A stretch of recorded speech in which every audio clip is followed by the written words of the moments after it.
I'm Shane White, and this is The Process. Hey gang, Shane White here again with another edition of The Process. I'm going to talk to you today about travel sketchbooks. So today we have a couple of my favorite sketchbooks. This is really nice. It's got a 90-pound cardstock, which I've used for painting. This is watercolor, and you can tell it doesn't really work that well. But for gouache, it doesn't work too bad, actually. There's a couple pieces that I did at the Greenwood Auto Show. Got two. So this is primarily my gouache sketchbook, and I enjoy this quite a bit. So it's also good for pen and ink drawing and sketching. So there's some of that here in the back. This is when we went to Zion National Park, and some pencil stuff. It holds the mediums pretty well, but it's not as forgiving when it comes to watercolor. So, and this is a smaller one. It fits, like, it's about the size of my hand. It fits in my pocket of my coat or whatever. And these are cast off Bristol sheets from the comic pages that I end up cutting up per job. So it takes line and watercolor pretty well. It doesn't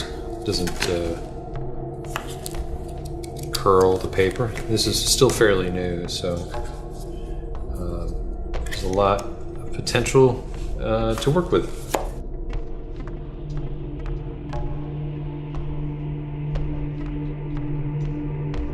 So here I usually use a template for whatever I'm trying to produce. If it's a sketchbook or paper for comic book, I try to create some template that I can go back to time and time again.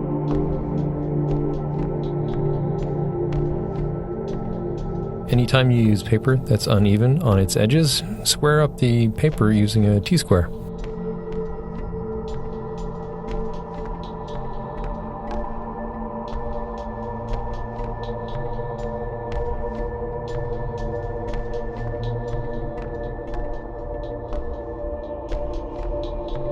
I use a variety of papers, many types of papers I can find, usually stuff I've saved over the years for various occasions. Like this has deckled edges. Deckled edges is something that is really old as paper itself. And watercolor paper has great texture.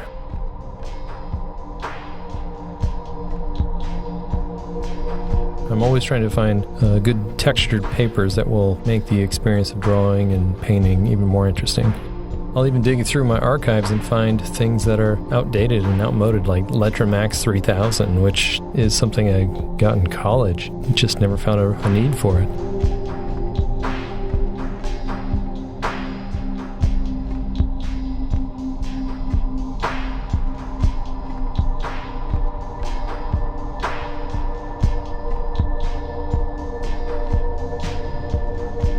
Here I'm trying to find the exact aspect ratio for the type of paper I want to cut.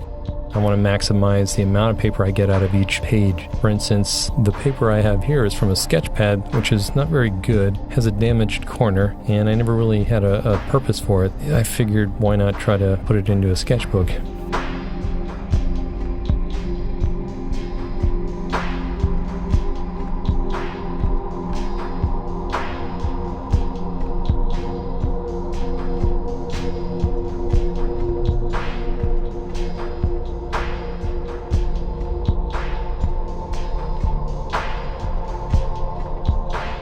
As you can see, the edge of a sketchbook is a very limited binding edge. To reinforce that edge, I use Gorilla duct tape, which is probably some of the thickest and best duct tape out there. The The idea being I want to reinforce that edge when it gets bound at Kinko's. And so by putting in a duct tape that has woven fabric in it, it will hopefully hold up over a long period of time. Because you're jamming these into suitcases and backpacks and pockets of all sorts, and you really want to make sure that those covers don't fall off. I mean, traveling is not a friendly game on sketchbooks, especially for those that have paper covers or really just weak covers. And so I found this to be a good alternative.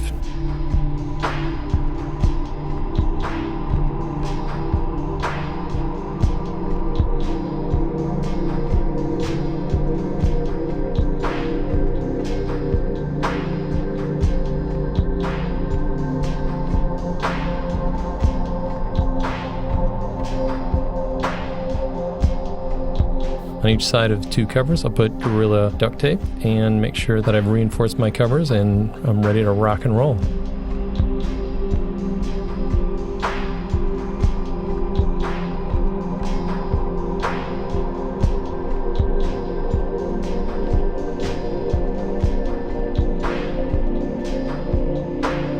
This is the travel sketchbook that I've created.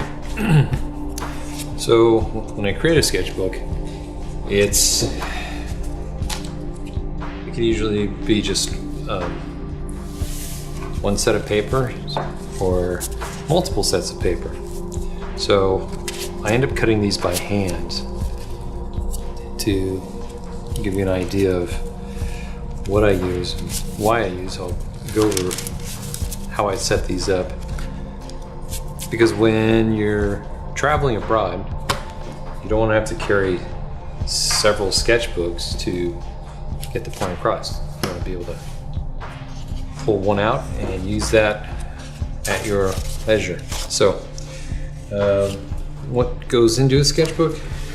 Well, when I'm looking at paper, I look at how paper responds, reacts.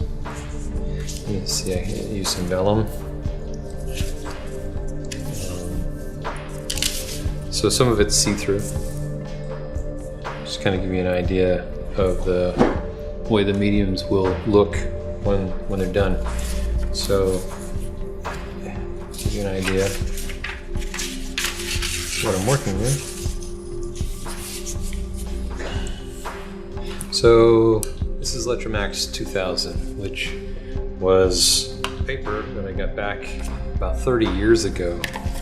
It's really slick, very coated. I consider it a fast paper, meaning your line will move over it really, really fast. This is just kind of an alligator skin type paper. It's a specialty paper. I don't know what it's called though, but you can see how it takes the side of a pencil. It's really, really rough, but it works well with line work.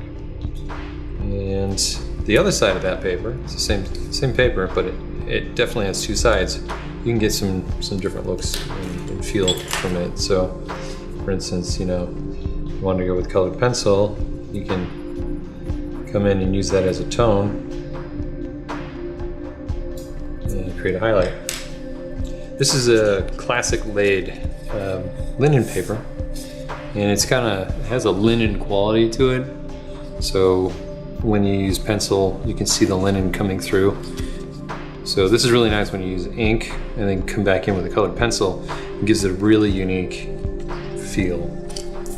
This is just a faux parchment paper that somebody gave me.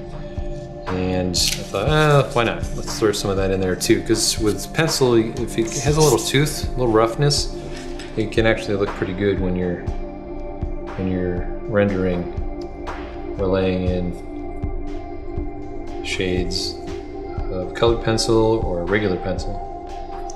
So anyway, so there's that. And then there's these things called vellums. Now vellums used to be used for architectural purposes, and I've got two types here. This is a satin vellum, and you can see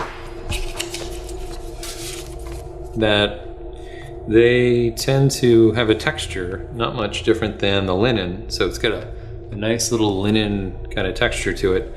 When I use a pen, like a pit pen, it tends to grab a little bit, and so it makes it skip. So it's not ideal for pen, but it's actually kind of interesting for pencil. This guy is amazing. This is called Deneryl Vellum. And what's cool about this is that it's super buttery. Like when you use a pencil or a pen or anything, it feels so smooth. So it's almost like a frosted acetate. And it's used, I think, for architectural purposes as well as illustration. You can use oils, you can use colored pencil, markers for different effects. So this one, I penciled on one side and I do color pencil on the other side. That way I'm not mixing the two up. So you can see it's got a little bit of a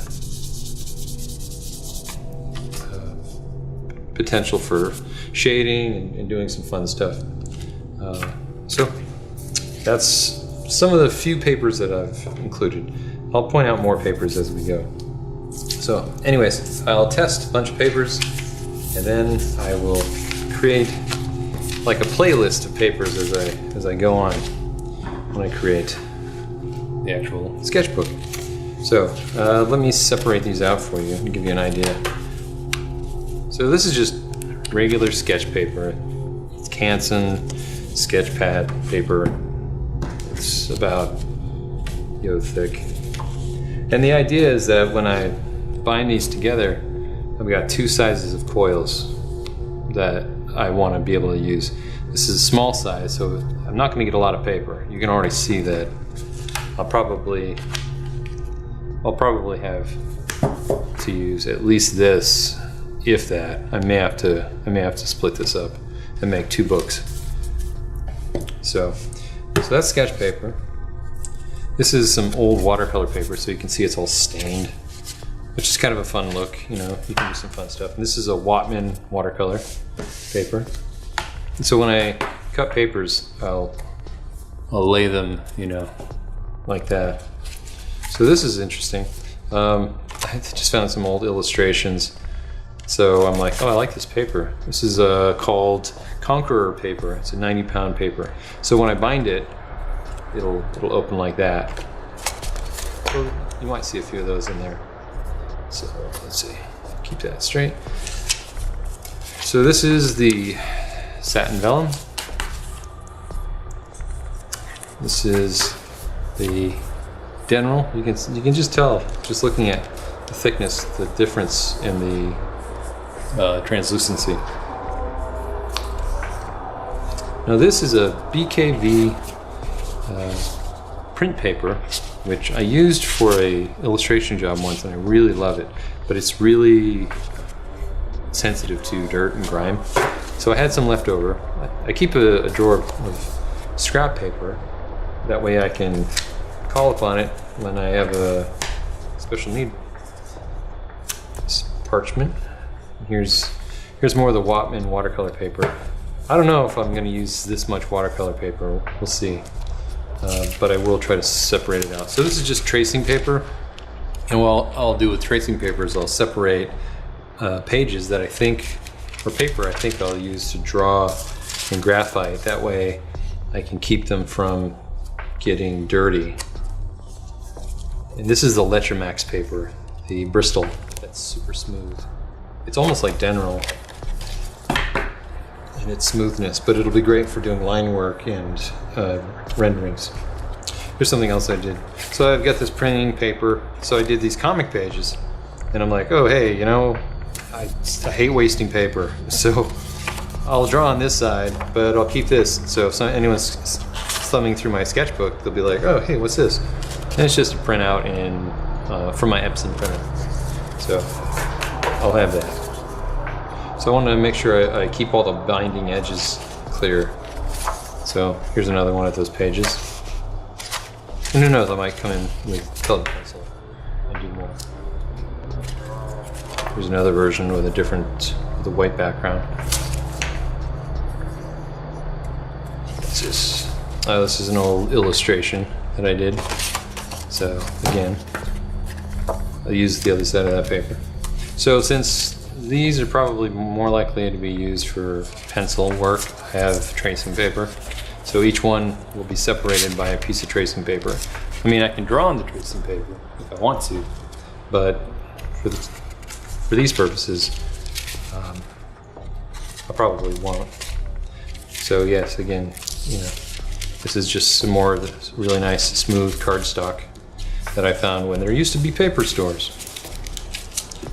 And here's some more simple drawing paper. I don't know how many sheets of tracing paper I'll need, but I think, yeah, that's got tracing paper as well. So I may keep those together. Oops. So that's the inventory of paper. Oh, this is another paper. Yeah, the classic linen paper as well. And here's just some scrap paper I found. I don't know what this is. I just was like, yeah, let's give it a shot. Okay. That being said, these are going to be separators, dividers between sections. So I created several dividers that I think I'll use just to sort of keep my head in the game as far as where things are.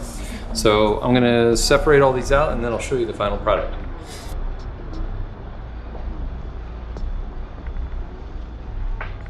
Well, I'm back.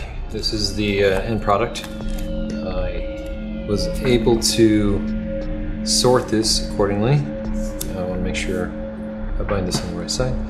I ended up having far too much paper, so I cut more paper and made a second book. So just to give you an idea of the layout, this is kind of how it goes. So I have my end papers, right? So it'll get stitched along there. It'll be reinforced. And then I've got this guy. It'll open up like that. Right? This is the tracing paper. This is what do you call it? The print paper. There's more of this.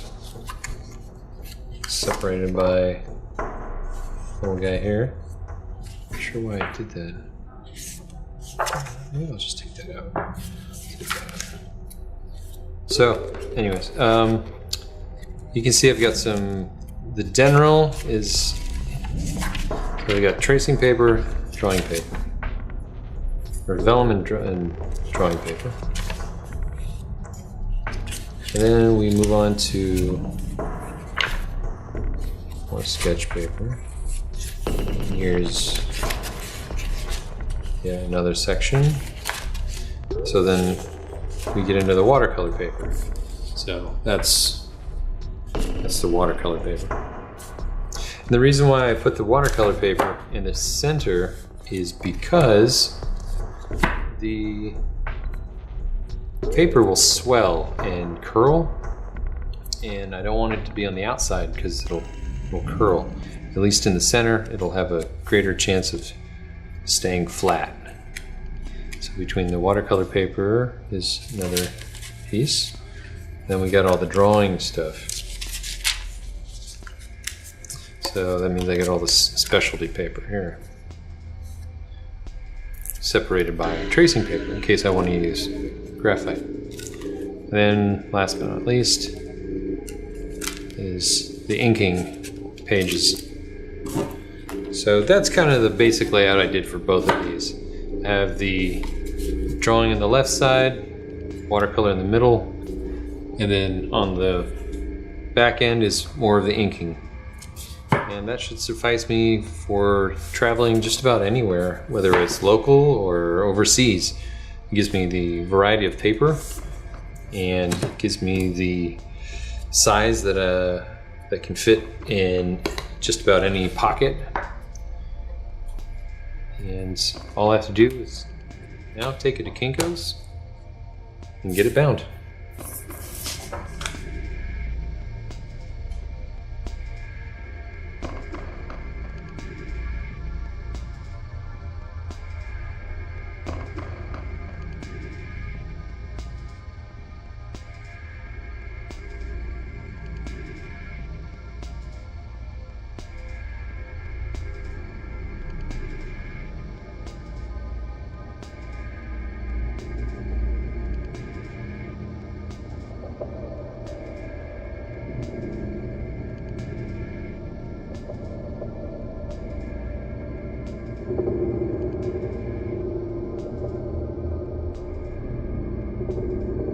As always, thanks for watching. And also, don't forget to subscribe to The Process. And please, if you have more questions, feel free to leave a comment below.